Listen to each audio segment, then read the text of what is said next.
Hi, Tommy. Hello, yes. Are you able to see when our cameras are on? Are you able to see all of us? Yeah, I can see you. Yes, Dennis, no? not yet. Okay, the speaker? Just a moment. Yes, I can see. And Zivai?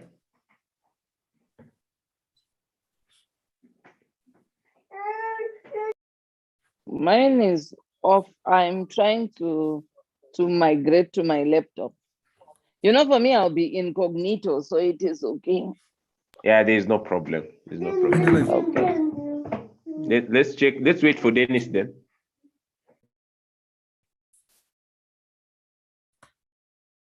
I introduce her. Let me pray. Let us pray. Our Father in heaven, we thank you for this opportunity you have given us, that we're able to worship you and also learn about our families, balancing our family and career. We thank you for this opportunity.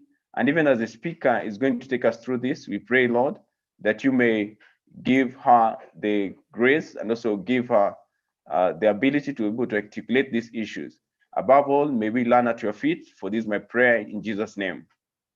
Amen. So a brief bio of Ms. Priska Chilea. Ms. Priska Chilea is a native of Zambia. She loves Jesus and loves children. Currently, she works at ADRA at the Africa Regional Office in emergency management. But prior to that, she had an assignment with ADRA in Zimbabwe and the Adventist Church in Botswana. She's married to Diben Chilea, and together they have lovely young man, Chileko, and wonderful young lady, Lumuno. These are our speaker today. And so I take this opportunity to welcome Ms. Chilea. Welcome, Ms. Chilea, Mrs. Chilea.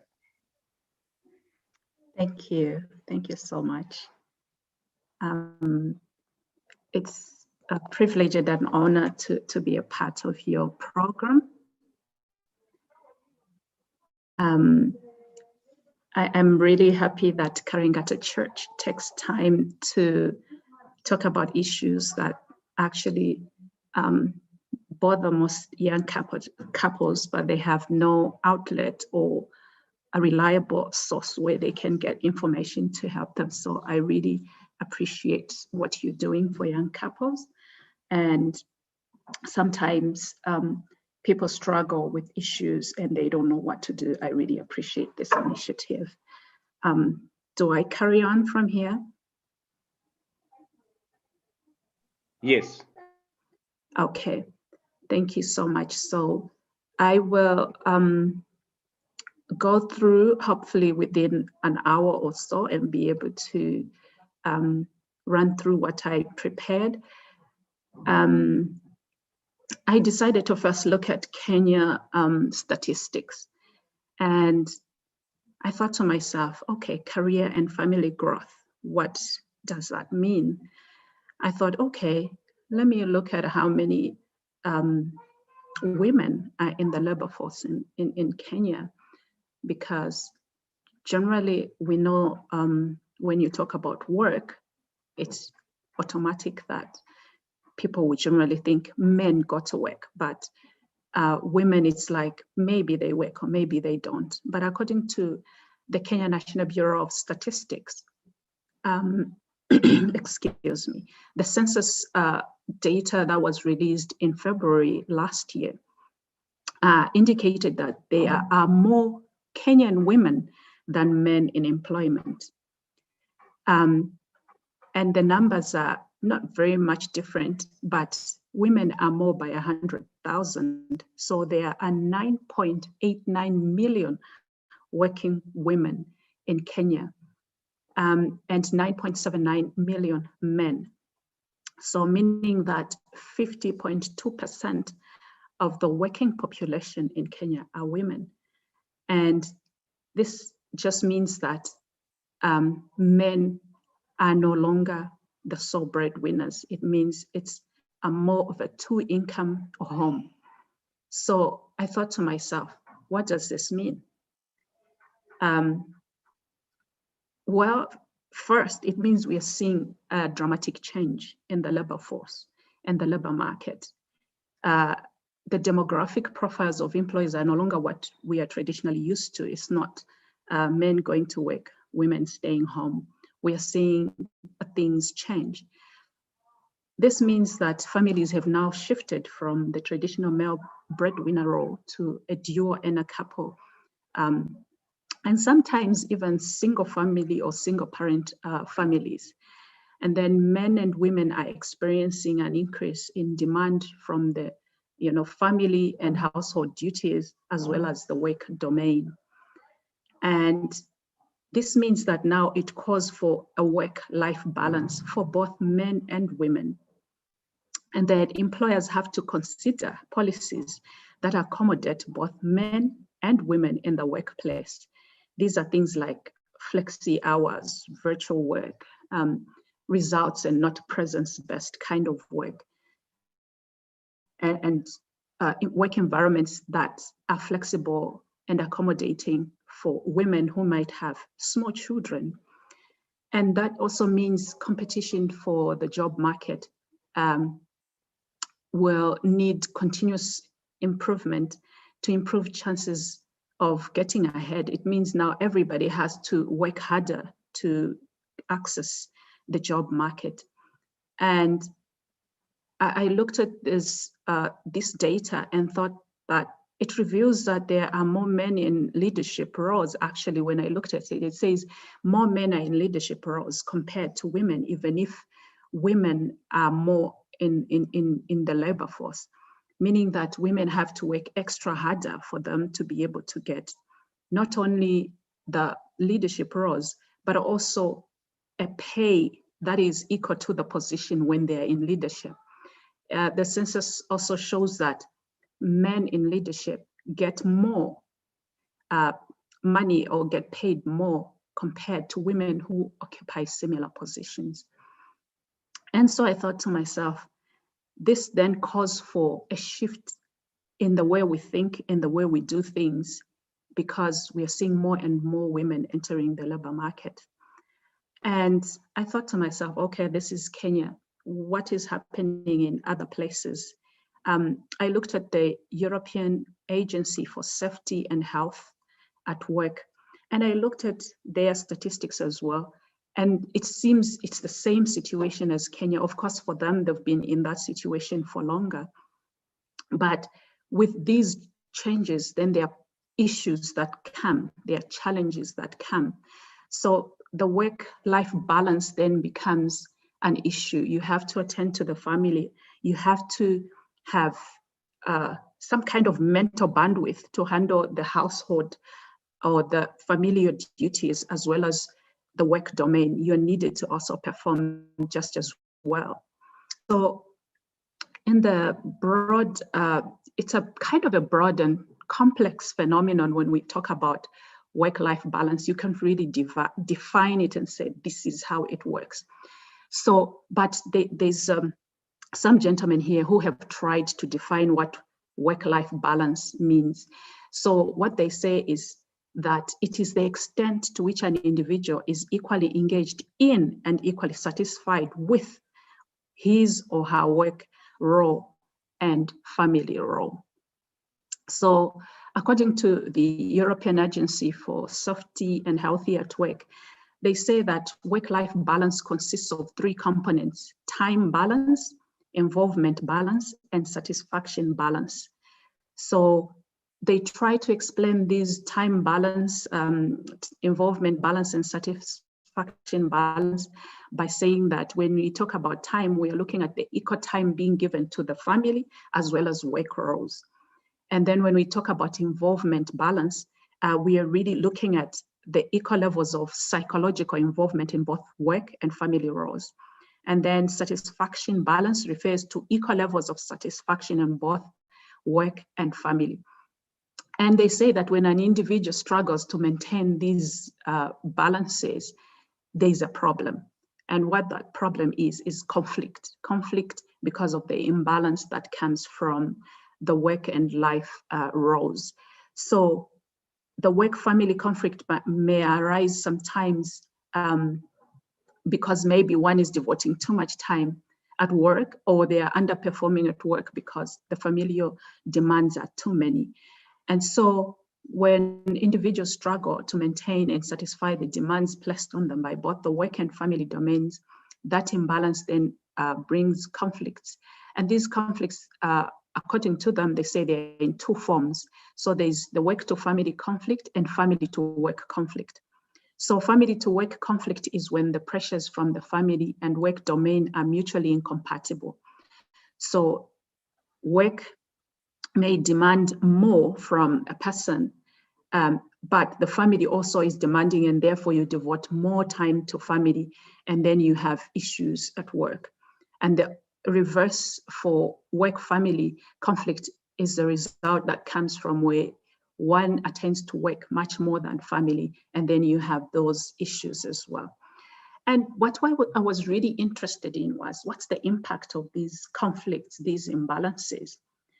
And I found an interesting list of health impacts before we even look at how it impacts the family or the couple.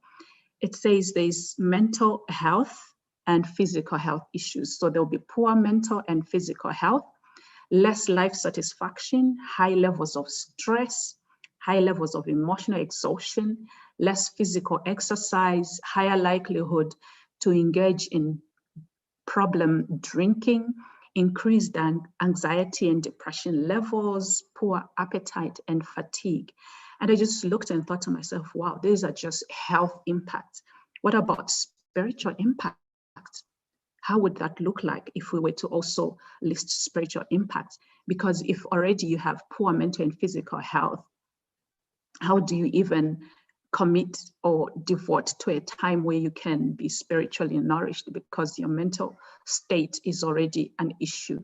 When we look at stress, you're already stressed. How do you even find the calmness to study the word and enjoy it and dig deep into it? And then, so with pressures of innovation around us and the way the workplace is constantly changing, new methods, new ways of doing things are being introduced, then you are under pressure to try and catch up and also learn, besides all these pressures and also the impacts from the pressure of balancing the two. You have to also kind of keep learning, continuous improvement on yourself to try and fit into the work environment. And then it just becomes so stressful. And apart from that, you may have elderly parents, aging parents, and other family cares besides the spouse, and probably if someone has small children also demanding attention, all from the same person. And so I also looked at the US. I looked at, there's a Pew Research that they did on balancing work and family. And also Forbes has looked at some research on balancing work and family. And the result is not different from the European one. It's totally the same. And there are similar issues with dissatisfaction, ill health, and so much impact. But gladly for them, there are improvements that they're implementing to try and make sure families achieve that work-family balance by doing certain things that I will list later as we go on. But then I thought to myself, are there any working couples we have in the Bible that we can see if they balanced their work and family? We may not really get the whole picture or the whole story, but when I looked at Acts 18 verse 3, in there it says Priscilla and Aquila were working as tent makers together. It's not like Aquila was working and Priscilla wasn't, or Priscilla was working and Aquila wasn't. It's like they worked together, and they worked. Paul joined them because he was also a tent maker, joined the work that they used to do. It seems like there was some agreement there, some arrangement, some balance that was going on in their tent making business. And then I also looked at 2 Kings chapter 4, verses 8 to 37. There you have the Shunammite woman. Actually, when you read it, says the Shunammite woman was a wealthy woman. And this came as a surprise. I was like, but she's married. But the Bible is saying she was a wealthy woman and her husband. So it's like this woman and the husband worked together. And somehow, I don't know if this Shunammite woman was wealthy because of inheritance or because she did something before she got this wealth before she got married, or I'm not sure how she got that wealth. But when you also read, as the story goes on, the husband is in the fields harvesting when the child falls ill. So I'm thinking, oh, maybe they worked together in this farming endeavor, but they were able to achieve that family and work balance in a way that it worked for them. So I also thought, well, if God said to Adam he would give him a helpmate, it means Eve was also, they were working together in the garden, in tending the garden that God gave them when you look at Genesis 2:18. So I was thinking to myself, so it means work-life balance is possible. It's not something that is unachievable. And so when we have these examples, we have these issues and challenges raised, I was thinking to myself, what do we do now? And what I'm going to share now is not prescriptive, and it's not also exhaustive. And it's basically just describing some things some people have done to achieve that work-life balance in their own settings. And they try to share with others to see if they can try it also and if it can work for them. And this is a decision that has to be based on what works better for couples. And so you can always actually invent and share with others, or adjust what is already there, or come up with something that is fit for you. But at the same time, we have to make sure we seek God's guidance and understand what our priorities are.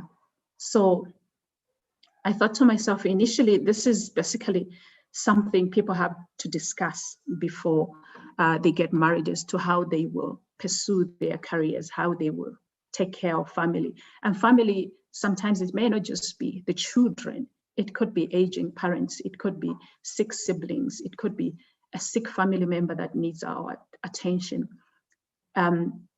So this must be a part of a premarital discussion or agreement.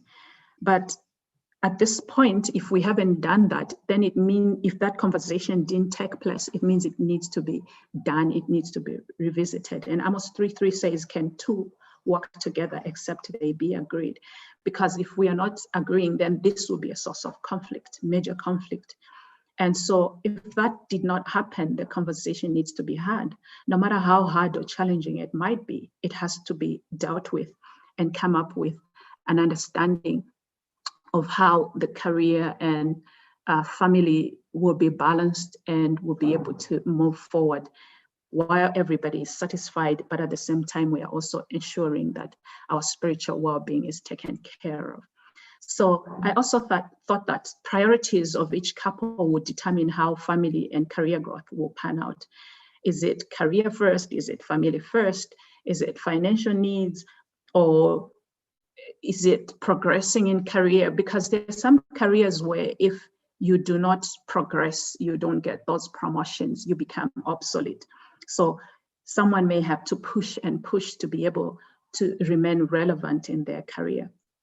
And in all of the agreements and compromises that have to be struck in that discussion, we have to remember our primary purpose, the primary purpose of Christian marriage, especially if you are Adventist. We have a guiding fundamental belief on marriage. And Malachi 2:15 says, a Christian marriage is there to raise godly children if you are blessed with any children in that marriage. And it may be a necessity that a couple has to continue pursuing their careers, either for financial needs, sometimes just for sanity, or to utilize their God-given talent, or maybe they possess or they have a scarce skill that is needed and required to serve humanity. And so you have to discuss and have that agreement and understanding of how you will proceed. And so I looked at several people who've shared their stories. I read through and I discovered they share the same things only in different words. And some of the things I have actually done myself.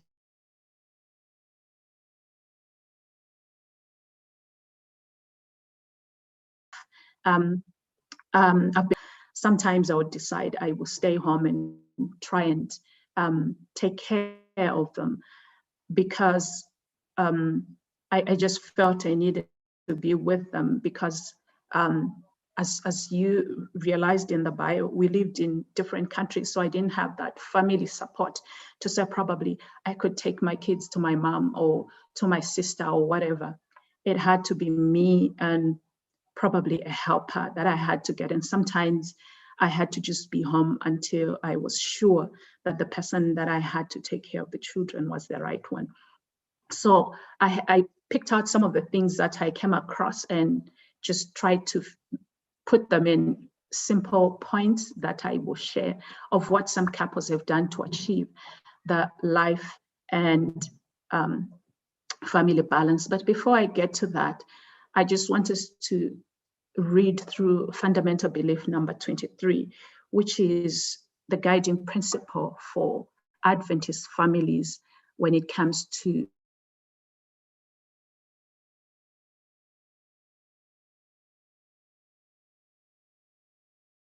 marriage. So marriage was divinely and loving companionship. For the Christian, a marriage commitment is to God as well as to the spouse, and should be entered into only between partners who share a common faith.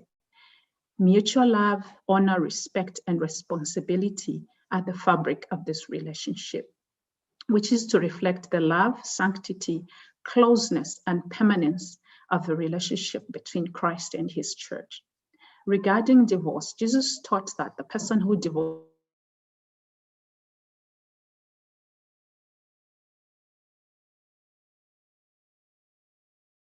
a spouse, except for fornication, and marriage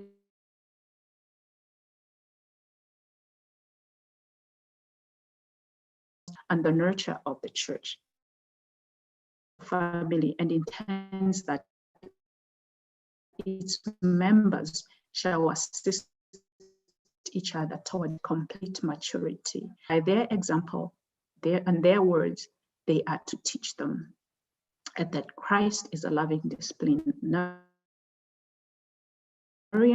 ever tender and caring, who wants them to become members of his body and family of God. Increasing family closeness is one of the earmarks of the final gospel message. And so I thought to myself, okay, we have that as the basis for those who are Adventist Christians. That is our basis of what a marriage is all about. So when we make that commitment, it's not only to our spouse, it's first to God. So when we are looking at life-work balance, we have to bear that in mind, that we are not just about work and family. There's God first. So some of the ideas I'll share here, some may resonate with some of you. You may have done them, or you may have heard people who have used them. But I just thought this list is not exhaustive. You can add, or I may have left something out, but I just thought these were fundamental and a bit more interesting when it comes to achieving that work-life balance. So the first one that I found was that you take turns to grow your careers. While one slows down by probably not taking on promotions or huge assignments or education endeavors, one does that while the other one gives time probably to family or aging parents that need that care. So this will require so much time and finances from the family. So you have to weigh all those options to say if one income will sustain the family and all that's needed. And this has happened, I think for me a lot, where I have just to be a trailing spouse, taking care of the kids. But in the meantime, I just don't sit and do nothing. As much as I am home, I have tried to improve myself education-wise. So I'll be home with the kids, but I am studying, I'm doing my things. So you can let one take the lead while the other one has that time with the family, with the children. And then you take a turn. This time it's another person. I've seen couples do that. This time it's the husband getting into school, pushing promotions. And after that, the wife takes over, just like that, they alternate. And I have seen where people decide to pursue careers at the same time and pause on starting a family until later when one can slow down and be available for the children when they arrive. So people would decide, okay, the first 5, 7 years or 10 years of our marriage, we're gonna push as far as we can go, and then we'll slow down and raise our family with the build our income, our assets and everything. So that's another option. And then there are others who choose to actually say no children altogether. We will not have any children. We'll pursue our careers 100%, serve God 100%, provide resources for God's work. So they decide, and that's a choice as well. But even if they forgo having children, you still have to bear in mind that they are parents who may be aging, who may need care, or other family members who may still need the care of the couple. And there are couples that have decided to just do business together, work in their own business, because then you can control the amount of time you spend on work and also on family. But of course, running your own business is hard work. So you have to also realize that it's not easy just because you have your own business, then you have all the amount of time you need. You have to also be able to understand who puts in more and who ensures that the home or the children or the elderly or aging parents are taken care of. And sometimes starting a business may require all the time and all the resources and everything. So that also has to be taken care of. The other one I have seen is where one partner is in formal employment while the other one runs a business from home to ensure there is enough time for at least one parent to be with the children. And I have seen this with men and women. I have seen a woman that is in formal employment and working full-time while the husband is running some business and running it from home so that they are available for the children. I have seen where the men are running a business, the women are working from home, and the men are working full-time, the wife is home running a business from home, so that you can do the school runs, you can do all the activities, the music, the piano, the violin, and whatever. Someone is there to run around with the kids and spend time with them. Also, there's one where one spouse works full-time and the other one is just a stay-home mom or dad until the children are of school-going age, where while they're still young, one spouse is home full-time while one works full-time. And when the children maybe get to upper primary or they get into high school, then the other spouse can now also begin to work. You have to agree on all this to be able to achieve that life-work balance that you want to, but at the same time, you also want to make sure the family is taken care of. I know of a family that decided once the children got to school, one will work part-time while the other one works full-time, so that when the children come home, at least one parent has already come back home. So that's another option as well. There's also, because I realized that in the times that I stayed home, sometimes you would almost go crazy because the whole day you haven't talked to an adult, you're just dealing with kids. And when your spouse comes, you just want to talk because you miss talking to an adult. So you can sometimes almost lose your mind because you're just talking with kids all day. And then when you see an adult, but that adult is also exhausted, wants to rest because they've been working all day.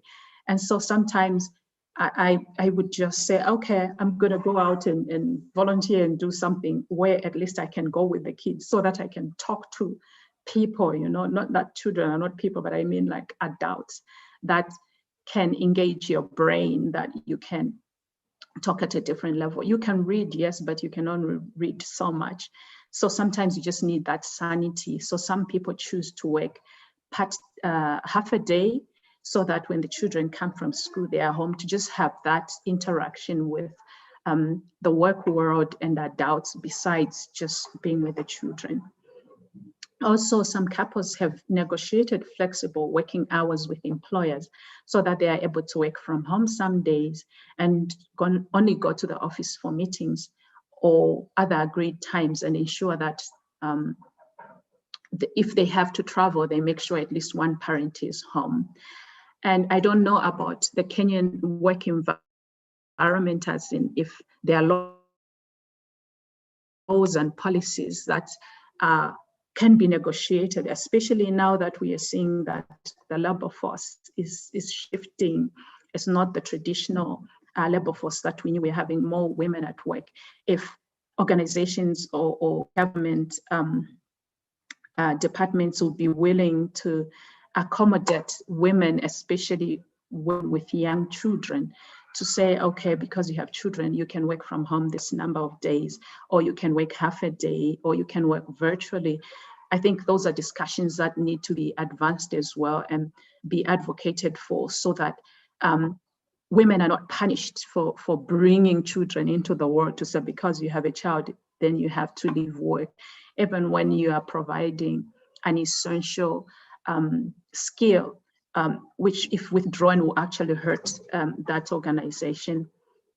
Also, I noticed where some organizations are willing to let women with young children work part-time or work from home. So these are things that can be negotiated with our employers, and also probably begin to do some advocacy work or some lobbying towards changing labor laws so that they are accommodating both genders and also accommodating families, because even men need that time to be with families. I was actually impressed when I came to Kenya. I was like, oh, I wish I had my children here, because the father gets paternity leave, 10 working days. And the countries I had my children, there was nothing like that. You have the children, somebody has to, the husband or the father of the children has to take their annual leave if they have to be home. They were never given that. So I can see already Kenya has those policies, meaning you can still lobby and negotiate and advocate for laws that are accommodating for families, so that you are able to have that balance, not only the balance, but well-being, because when you're struggling, your mental bandwidth is so little, it's so jammed, it's everything. You can't even perform at work, neither can you be a good parent for your children. And that's one of the things that came up, especially in the Pew Research, that most women felt they were terrible mothers because they had to work. At the same time, they had to kind of split time between children and work, or family and work, and they felt that they were not good enough parents because they had to put the children in daycare so early. And I was just reading an article on that said that actually most women lost employment at the beginning of the pandemic because they had to stay home, because there were no facilities that were open to take care of the children. So they had to quit work and stay home to be able to take care of the children, but at the same time, they're having those financial strains to sustain a family, because they were a two-income family. Suddenly they have to live on one income. So that's just something, I thought that that's something we can also pursue. And there's also another version that I found that both people can, in the family, the couple can pursue growth in their careers and also in family, and make the best possible arrangements if they have children for childcare, if they have aging parents for aging parents. Maybe if you can get grandparents. Michelle and Obama did this by bringing Michelle's mom to live with, that she created that balance, that presence, that grounding the children need. And so some families do this, maybe live with the grandparents so that they are able, or a close family member, a sister, a cousin, who can provide that stability the children they need. So it's up to the couple, and you can pursue your careers full-time, full swing, chase all the promotions, chase all the education, but ensure that the children have that stable anchor that they always come to find at home, and to balance them out spiritually and with their schoolwork and everything. And also, I found one, like, that says that you can work, especially in our gig economy, where you can work as a freelance. You can do things from the comfort of your home. You can be a consultant. You can be able to manage your time in a way that accommodates family and work. So you can do freelance work. And actually the suggestion here was that the best is to ensure that you get those kinds of contracts or projects that are in line with your career, so that when you are going back, if you want to go back into mainstream employment, your CV still shows that you were engaged in the area that you are qualified to do, so that you don't lose out. But overall, when I was looking at all the suggestions, what really came out strongly was that whether it be Europe, America, or anywhere else, women tend to be hurt more when it comes to family and career balance issues, because already, like in the Pew Research, it's like the women already have a heavy burden when it comes to familial duties. And so when they have to go to work, it's like topping up on the familial duties that are there. So this also goes in our cultural understanding and adjustment, to be able to adjust and say, okay, things have changed. If we both need to work, and if we need this income stream to continue, then adjustments have to be made to accommodate everyone, to be able to have that balance, because we need that well-being, that mental health, that stress needs to go away. We need to all be well to be able to function well as a family, and be able to balance and be able to do the work we need to do at work, and be able to attend to family in a manner that family will also thrive. So when I looked at all this, in the end, I just said to myself, actually, at the end of the day, this is a matter that has to be agreed by a couple as to what will work best for them, what is comfortable for both of them. But above all, the couple has to remember that we are Christians whose whole duty, according to Solomon in Ecclesiastes 12, verses 13 to 14 says, now all has been heard. Here is the conclusion of the matter. Fear God and keep his commandments, for this is the duty of all mankind. For God will bring every deed into judgment, including every hidden thing, whether it is good or evil. So at the end of the day, this is why we exist. As much as we can talk about career, we can talk about family and career balance, at the end of the day, we have to understand what we are here for. Why do we exist? And above all, we have to have this conversation, this discussion, and come to an understanding. Do we want a happy and healthy family, a happy and healthy spouse? At the same time, do we want a spouse to have all these qualifications and shelve them or use them in some way? It's up to us. So basically, this is what I had to share with us today. And some of these examples I have shared are some of the things that I have done myself. And some I have learned from friends. Some came from the reading that I was doing as I was preparing for this presentation. Otherwise, for now, I end here.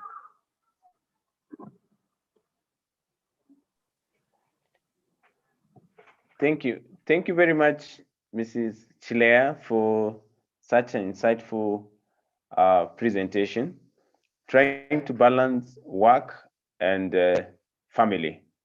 And there are very important points that you were able to raise during your presentation. And maybe one of the key issues, maybe you can shed more light on, where you are trying to accommodate the other partner. Maybe one person is working while the other one is not, because maybe deliberately because of taking care of the children. And there's an issue you brought up concerning you'd want to really express yourself, talk with the adult persons, and then you find that the other person comes sometimes. So maybe just an experience. How do you go about this from your experience? From my experience, actually, initially it was a source of conflict where like, hey, listen to me, you're not listening, look at me. But then I realized that the other person has no clue, they don't understand. So it's up to educating ourselves and understanding that when you choose for one person to stay home while one goes to work, you have to understand that this other person that stays home has no interaction with adults the whole day, especially in the setup where I live.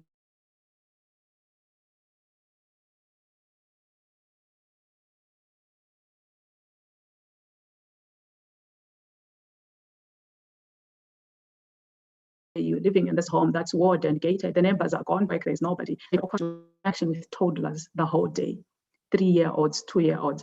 And in that way, mostly it's one-way communication, like sit down, eat, let's go your bath. You know, it's like you're just giving instructions, but you may have thoughts, you may have been reading something and an insight came up. And so when you see an adult, you want to share those things. So it's up to the person that goes to work to be able to understand that this person has had no adult interaction all day, and therefore we have to be able to make that space. But also the person that stays home to realize that this person has been working all day.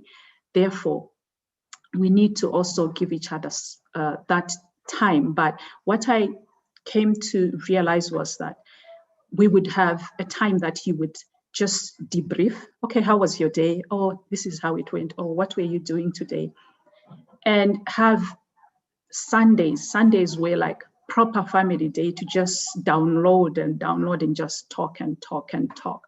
That helped a lot for me because I knew Sundays coming, we can just download. But generally there was a nice briefing of just how the day went, how everything did.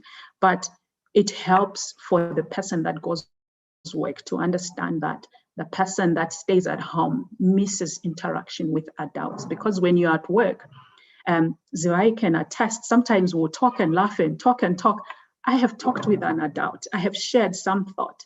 So when I get home, I should be able to also understand that this person hasn't spoken with an adult all day. They may want to interact with me. I may accommodate them, but also the person that stays home to also understand that they may have been in meetings all day, standing all day. So there's need to be that balance as well.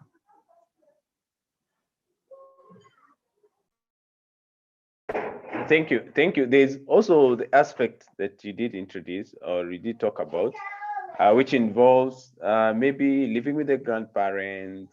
So basically the in-law issue comes in.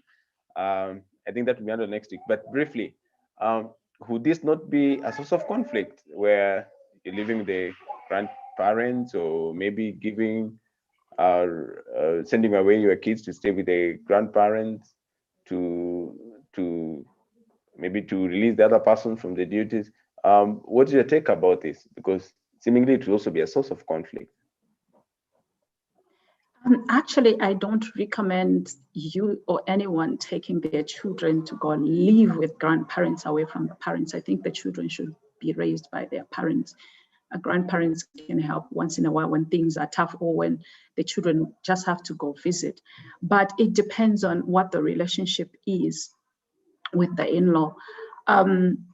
We have to understand that our parents are actually a support system that we can rely on.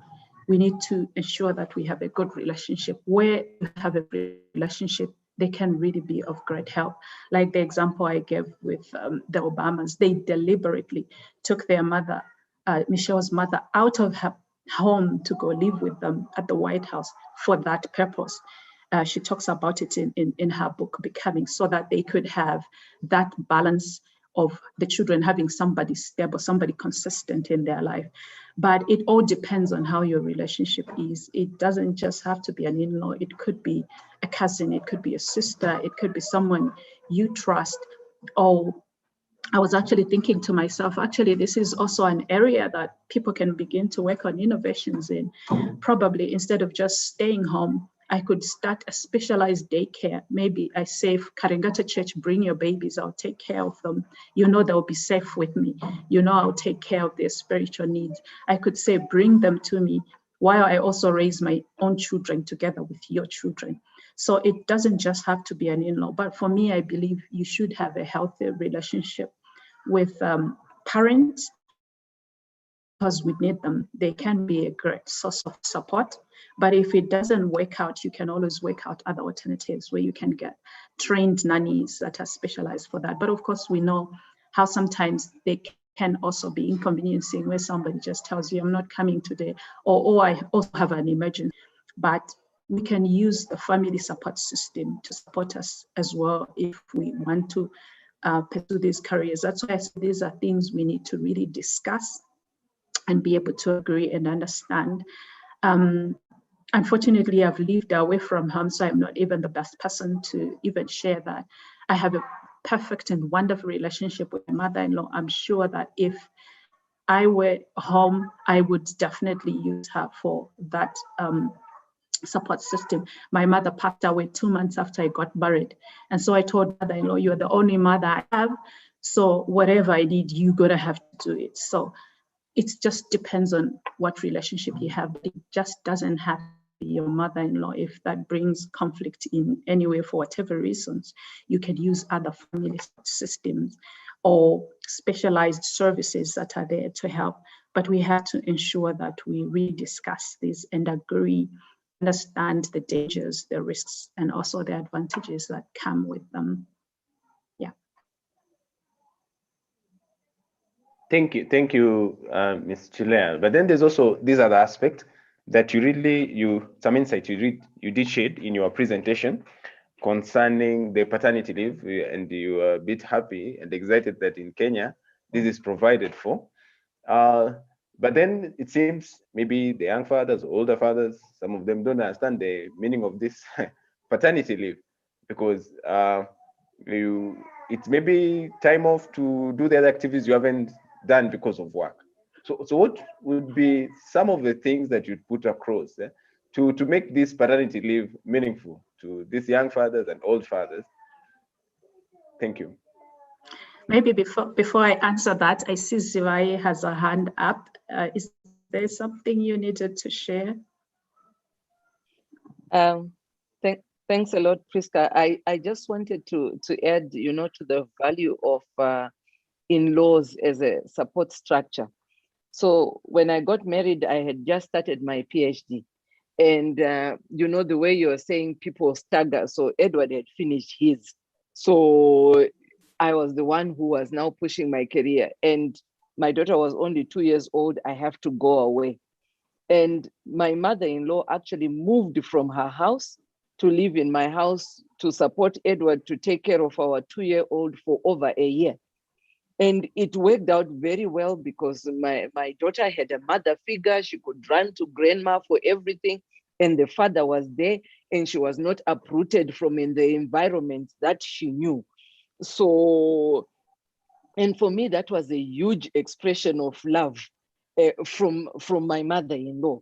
And it did not create any conflict. When I came back and she said, okay, have you finished? Now you're not doing up and down. I'm not. She said, okay, now I go back to my own home. And she picked up her things. She went back to her own home. So I think, Godwin, what we might lack as daughters-in-law is intentionally loving our mothers-in-law, our fathers-in-law. They can be a great support even for our careers. For my mother-in-law, she said, I don't even understand what this PhD is. For me, I thought my son had married an educated woman. How you still want to go to school, I can't understand. We tried to explain it to her. She said, I don't understand, but since your husband says you need to go to school, we will support you. So let us not underestimate the power of love and even the way they are committed to helping us to further our careers. Thank you so much. Indeed, we need to just try love. You'll be shocked how much it can accomplish. So when you talk about paternity leave, I think it also takes an explanation of what that is. Sometimes we change policies, we change laws without really educating people what that is for. I remember some time back, I think when I had my very, very first child, and someone was asking why the men were not getting any paternity leave, because I remember it was actually a medical doctor who was trying to explain, to say that the only time a father can bond with the baby is in the first 14 days after birth. When they are able to bond, as a man can carry on bonding throughout. So if there's that understanding that you need that bonding with your child, and also sometimes your spouse has gone through a difficult delivery, they need that support, they need that help with the baby, with movement, with everything in the home. So that time is not meant to go finish the building project or go pick up some business items from somewhere to somewhere, or do that side hustle or push it. It's time for the dad also to bond with the baby, the dad to support the new mother, to also just, this is time you can use to also learn what babies need, what support they need to be given. I know sometimes you'll be thinking, oh, wow, this is baby number 4. Definitely we are used to this, so I can go run around for other things. Every birth is different, and every baby needs that same bond with a parent as well. So that time should not be used to run errands other than bonding with the baby, helping the new mother with recovery, and also with care of the baby and many other things. As much as they can be family support to do those things, a husband's support is totally different and so needed. So that time should not be used for things that are not intended for. Otherwise, you may lose that paternity leave. It's really a privilege and a blessing that you have. So use it wisely, bond with the baby, help until the mother is strong enough to be able to do things that she has to do to care for the baby as well. Even if there is a support system, the father is the father, he cannot replace. The husband is the husband, he cannot replace. So you need to use that time to bond with the baby and also to help the new mom. Thank you very much, Ms. Chilea. There is a question from YouTube viewer, Job, and what is asking is what are some of the important steps to take wherever conflict arises? And we're looking at this scenario, this career, family. So what are the most important steps to take when this conflict arises because of this? And how soon should a couple involve their best couple for advice in such cases? Actually, like I said earlier, I said this conversation is something you do premarital. You have to discuss everything. I always not suggest, but require that couples do premarital counseling with a very good Christian counselor, and people who are really trained in counseling, not just because this one has been married for 20 years, let's go.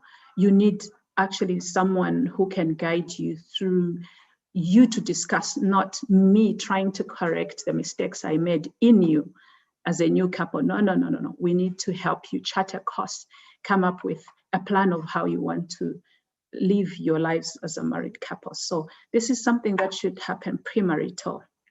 Discuss how you want to pursue your careers, how you will want to run your home, your family. I remember one lady telling me there's nothing so painful as a husband telling you to stay home because of the children when it's not your choice.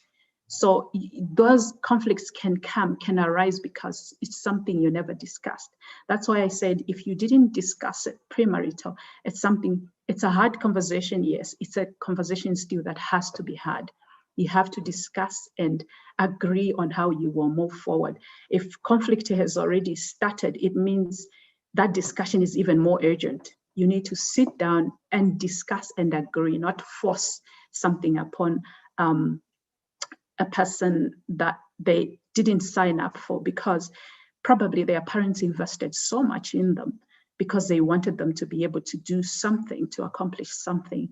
And then conflict can arise where also sometimes the sanity can come from just being able to work. Someone can achieve that balance, be sane because I'm doing something satisfying besides just being married, or raising children. So those conflicts can arise also because probably they're having mental issues because they have no balance or they are not satisfied. So engaging someone in your issues, I think it's best for the couple to really sit down and resolve, because most of the time, people will tell you what's ideal for them if they were in your situation, but what's ideal for you in your situation. So discuss it. When you fail to really come to a conclusion, for me, I suggest seek counsel of a trained counselor to help you unravel and walk through, come up with an understanding of what you need. This is not to diminish the value of experienced couples that we have around us, or our parents, or people that we know, or our best couple, but I feel someone neutral who has no vested interest or conflict of interest in you, the couple, and your relationship or your work and everything, can guide you and help you walk through the steps of coming to an agreement or an arrangement that works for both of you and reduces conflict. But the best I suggest is sit down objectively and agree and understand, do you really want a happy marriage, a happy home, a happy wife, a happy husband, happy children, healthy children? How do we achieve that? So sit down and discuss that and come to an understanding. What do you want your family to be like? How do you achieve that? And agree. So if conflict has arisen, for me, I feel if you can't talk it out, then there's a problem, because I can't talk a problem and solve it for you if both of you are not willing to deal with it. So the couple has to deal with it first themselves. And if they've failed, please engage a qualified counselor who can help you walk through this. We also have experienced couples probably in the church or around us that we can trust, that we know are Christian, grounded and rooted. We can also get them to help us come to a decision ourselves, not to tell us what to do. Because for me, I feel sometimes I have encountered people that have been counseled to do things that you can realize that actually somebody's trying to correct their mistakes in their relationship in this new couple. So that's why it's best to have your own solutions to your own problems with guidance. So that's my take on that one. Thank you very much, Ms. Chilea. You gave it a good shot. The bit about looking at your situation, and it should be, your solution should be inherent, or oriented from your understanding, or the understanding that you have between you and your partner, and not from without. And that issue of maybe others trying to correct their mistakes through your marriage, which can also mislead or can also bring even more conflict, or accentuate that conflict. Thank you very much, Ms. Chilea. Before we end this program with prayers from Ms. Chilea, I'd wish to make some announcement. You will realize that this is our part three of conflict resolution and management. The next part, 4 and 5, will be cross-cutting just as part 3. And so both younger couples and senior couples are invited in this program. And for part 5, we'll be dealing with the relation with in-laws. We just touched on it a little bit, but this will be our focus. We'll have our speaker, Divine Nengomasho, is also on the call. And then part 4 will be relation with in-laws. Then part 5 will be on communication. Key question, how should we communicate? This will be by Dr. Dolphy Cross on 11th of July. So then for our viewers, our next program would be on 4th of July, starting at 5:30 p.m. Kenyan time, and you are all invited. So as we close this program, I'll invite Mrs. Priska Chilea to pray for us. Thank you. Thank you so Welcome. much for the opportunity to speak and share. Thank you so much. Shall we pray? Our God and our Father, thank you for your grace. Thank you for your mercy. Thank you for your love. Thank you for the institution of marriage. Father, I pray that you may help us in all the challenges, the beauties, the joys, and the happinesses that come with marriage, that you may be our guide and our strength and our anchor. Father, I pray that whatever we have discussed here, if we've erred in any way, you may forgive us. May you correct whatever may have been said wrongly. I pray, Father God, that you sustain our marriages, you sustain our relationships, and help us to raise godly children. For I pray this in Jesus' loving name. Amen. Amen. Thank you very much, our speaker. Thank you very much, all those who on call. And thank you very much, all the viewers. We wish you a good night if you're from Kenya or East Africa. But those who are viewing from any other parts of the world, wish you a nice time. May God bless you all. Thank you.